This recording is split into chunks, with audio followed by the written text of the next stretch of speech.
Hey guys, welcome back to the channel, and we're here with the Territory, and in this episode we're going to talk about some of the worst things about these early model Territories, and we might even fix a couple of things while we're there. So let's get into it.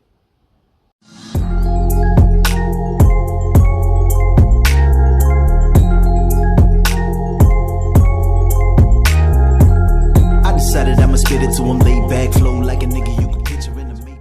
Alrighty, if you're new here, this is my 05 rear-wheel drive Territory, and we're going to turbo convert it. What's up, man? We're going to turbo convert the big girl because she's got a barrier in it.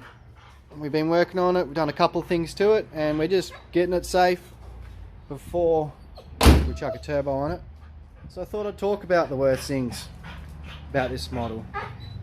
Settle down, bro. Obviously, same as the Falcons, the rear diff bushes go a lot. Can't really get away from that, but that's not really what I want to talk about today. Is these early model Territories had a terrible design for the front suspension, and you can replace it by going to the SY2 conversion. A lot of people do that, but the way we're going to do it today is usual cheap parts, and yeah, quick explanation of how to do it, and we actually are going to replace a couple of the parts. So we'll jack it up, we'll get the wheel off, and we'll get into it. Alrighty, so the wheel's off, and here we are. Here's the design that Ford decided they wanted to come up with. So a lot of the time, this is your upper control arms, and you've got your ball joints there. They seem to go a little bit, but not as bad as down the front here. Now if you notice, that looks like a pretty new lower control arm with a fresh ball joint. That's because the other week, oh hang on a minute, should I open this before I started filming? And yeah, this is the original one that came out of it. See, what happens is you end up with, you know, a fair bit of play in them, and they can move up and down a bit. This has a little bit of movement.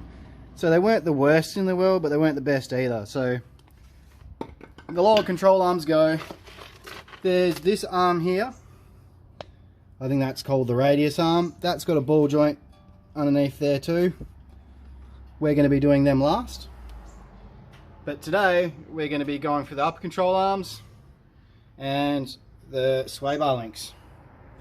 Now, I haven't done this before, but I have a general understanding of it. So that's how simple this job really is. And on eBay, it's like $120 for a pair of uppers, $80 for a pair of lower control arms, $30 for the sway bar links, and I've yet to purchase the radius arms, but I'm pretty sure they're around 100 too. So it's not that expensive to redo it all yourself, and it's all pretty simple. But yeah, we're going to start with that, and we're going to go probably the uppers first, and then we'll go on to the sway bar links. And as you can see, this is the lower ball joint down here. I think the design flaw is the ball joint sits underneath where it gets bolted onto, and with the SY2 upgrade, I'm pretty sure it sits on top and the ball joint's underneath. I mean, the ball joint's on top, and the actual structure that it bolts to is better, so it stops that from failing. And the whole SY2 conversion itself just makes for, you know, probably double the length of how long you're going to get out of these things. But yeah, we'll get started on the upper control arms. So this is the new upper control arm. They already come with pre-pressed ball joints in it, so it's perfect. You just literally unbolt them, slap them in. Likewise with the bottoms. It's pretty self-explanatory. I didn't tell you about that before. But underneath there, it's just these two bolts. You undo them, you undo it from the ball joint underneath there, and it just drops out. It's as simple as that for them. And for the uppers, like, it looks like it's doable to get these nuts and bolts out, but once you get that off, it's gonna have to poke through, and it may hit the spring. So I'm thinking it might be easier to go into the engine bay and get those four. So I'll get back to you after I've gotten that out. A lot of boring math later. Alrighty, so we got the four bolts at the back, and we've undone this one. Now we're just going to see if it looks like it's going to come loose in there. And this one hopefully should pop up there. I'll get that back once I've got a hammer.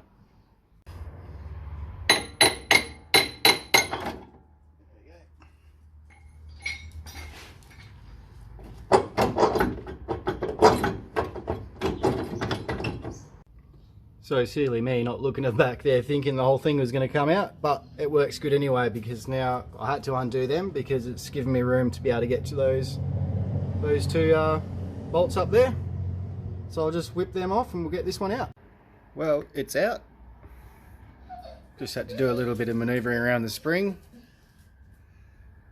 There we got there, but I'm running out of light, so might swing back in the morning and we'll finish it up. One pair of pants later. Alrighty, it's the next morning. I've started on it. Got it up in there, excuse me, and they're ready to be done up, and that just will come over and plop on top. But while this was loose, I was going to do the sway bar links. And here's the new one. And turns out this is a much better design than the actual one that's coming off it. Because you're supposed to have an Allen key in the middle and then undo it. And the Allen key stripped was fine on the bottom. But on this one, there's actually a tab you can use for a spanner on the back. And there is no Allen key thing on the end. So that's a bit better of a design, so should be all good. So we just got to put the bolts in on the back, the nuts in on the back, and tighten that all up and put that on. And I'm just going to have to use a Dremel to cut that off, and then yeah, that'll slip in and do them up, and she should be all sweet to go. And it's all assembled. I did have to angle grind that off at the back so I could get the new sway bar link in.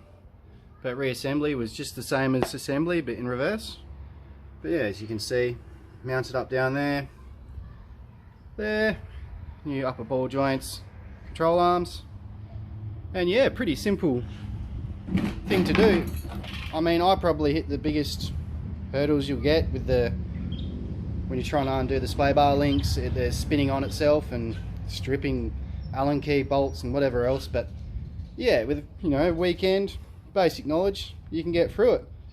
Now I just have to get into doing the other side, and yeah, we're getting close to getting this thing turboed. Probably going to chuck a boost gauge in it, may even chuck it on the dyno just to see what it's doing before we get the turbo on it. But yeah, she's getting there. She's going to be safe to drive soon, and yeah, pretty average design, but pretty cheap to fix too. So better get into the next side. Till the next one, guys. Have a good one. See you later. But the slide in that pussy is a homicide.